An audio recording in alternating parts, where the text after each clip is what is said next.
గతానికి ఇప్పటికీ తేడా ఏంటి అంటే, మన సమస్యలను పరిష్కరించుకోవడానికి ఒక మార్గం. అది కూడా మన చేతుల్లో. అది కూడా మన చేతిలో ఉన్న ఒక సోషల్ మీడియాలో ఏదైనా అంటే ఒక ట్విట్టర్ వేదికగా గానీ, లేదంటే ఒక ఫేస్‌బుక్ పేజ్ వేదికగా గానీ, ఇలాగ ఎక్స్ వేదికగా ఏదో ఒక అవకాశం అయితే ఇప్పుడుంది. నేను నా వెనకాల ఒక ఫోటో చూపిస్తున్నాను కదా! మీరు చూడడానికి అదొక చెరువు అనుకుంటారు. చెరువు కాదది.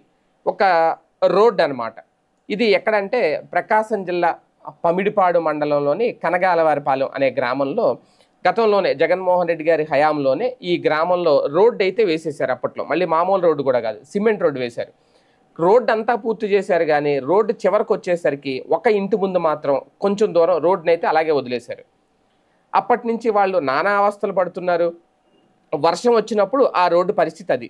చూస్తున్నారు కదా! పూర్తిగా చెరువును తలపిస్తదనమాట. అలాగని చెప్పి ఆ రోడ్డు ఎందుకు వేయలేదా అంటే దానికి సమాధానం ఉండదు. ఎప్పుడు వేస్తారు అని చెప్పి పంచాయతీ అధికారులకు ఫిర్యాదు చేసినా ఎవరూ పట్టించుకోరు. చివరికి దానివల్ల అక్కడ దోమలు చేరడం, మలేరియా, డెంగ్యూ లాంటి వ్యాధులు వ్యాప్తి చెందడం, ఆ చుట్టుపక్కల ఉన్న ప్రజలందరూ కూడా ఇళ్లలో ఉండే ప్రజలందరూ కూడా నరక యాతన అనుభవించే పరిస్థితి అనమాట దీనివల్ల. దీంతో స్థానికంగా ఉన్న ఒక వ్యక్తి దీనికి మీద పలుసార్లు ఫిర్యాదు చేశారు. పంచాయతీ ఆఫీసు ఫిర్యాదు చేశారు, కానీ పట్టించుకోలేదు. దాంతో ఫైనల్గా ఎక్స్ వేదికగా ఒక పోస్ట్ అయితే పెట్టారు. దాంట్లో మొత్తం విషయం అంతా మ్యాటర్ అంతా రాసుకొచ్చారు. ఏం జరిగింది, ఏంటి, ఇప్పుడు ఎందుకు స్పందించరు, ఏంటి అనేది. దాన్ని నారా లోకేష్ గారికి ట్యాగ్ చేశారట. అలాగే జిల్లా కలెక్టర్కి కూడా ట్యాగ్ చేశారు. అయితే ఇక్కడ వితిన్ 24 అవర్స్లో ఎప్పుడైతే ఇది సమస్యను అక్కడ ప్రస్తావించారో ఇమీడియట్గా అధికారులు ఆగ మేఘాల మీద అక్కడికి చేరుకున్నారట. కలెక్టర్ ఆఫీస్ నుంచి ఒక అధికారి వచ్చారు. అలాగే పంచాయతీ ఆఫీస్ నుంచి ఒక అధికారి వచ్చారు. అప్పటి వరకు స్పందించిన పంచాయతీ సిబ్బంది కూడా కదిలారు. కదలికి వచ్చింది మొత్తానికి. కాకపోతే ఆ సమస్య ఎప్పుడు పరిష్కారం అవుతుంది అనేది అయితే క్లారిటీ లేదు ఇంకా. కాకపోతే వచ్చి విషయం ఏంటో తెలుసుకున్నారు.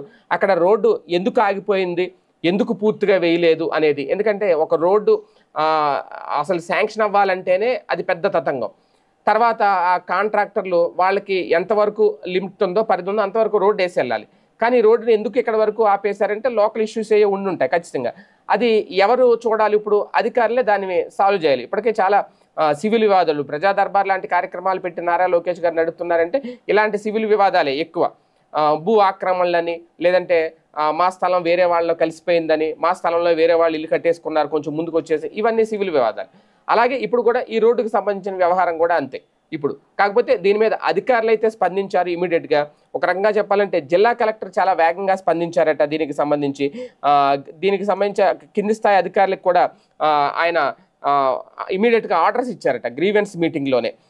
ఇమీడియట్గా దాన్ని ఆ సమస్యను పరిష్కరించండి, వెళ్ళండి అని. అందుకే కలెక్టర్ ఆఫీస్ నుంచి ఒక అధికారి, అలాగే పంచాయతీ ఆఫీస్ నుంచి ఒక అధికారి వచ్చి మొత్తం విషయం అంటే ఏంటో తెలుసుకున్నారు. మొత్తానికి అంటే నేను చెప్పేది ఏంటంటే ఈ సమస్య అయితే ఇమీడియట్గా పరిష్కారం కావాలి. అది అధికారుల చేతుల్లో ఉంటుంది. ఎప్పుడు దాన్ని సాల్వ్ చేస్తారు ఏంటి అనేది. అంతేకాకుండా ఒక వ్యవస్థనే కదిలించే ఒక సోషల్ అస్త్రం అనమాట ఇది మనకి. ఈ ఎక్స్ కానివ్వండి, ఇవన్నీ ఇలాంటి సోషల్ మీడియా ప్లాట్ఫామ్స్. దాని ద్వారా మన సమస్యలను మనమే సాల్వ్ చేసుకునే అవకాశం అయితే వస్తుంది. నిజంగా ప్రజల్లో ఎలాంటి చైతన్యం రావాలి. ఏదో సమస్య ఉంటే సైలెంట్గా కూర్చొని వాళ్ళే చేస్తారులే అని చెప్పి మనకెందుకులే అని కూర్చుంటే కనుక ఆ సమస్య అలాగే కూర్చొని ఉంటుంది, మనమే అలాగే కూర్చొని ఉంటాం.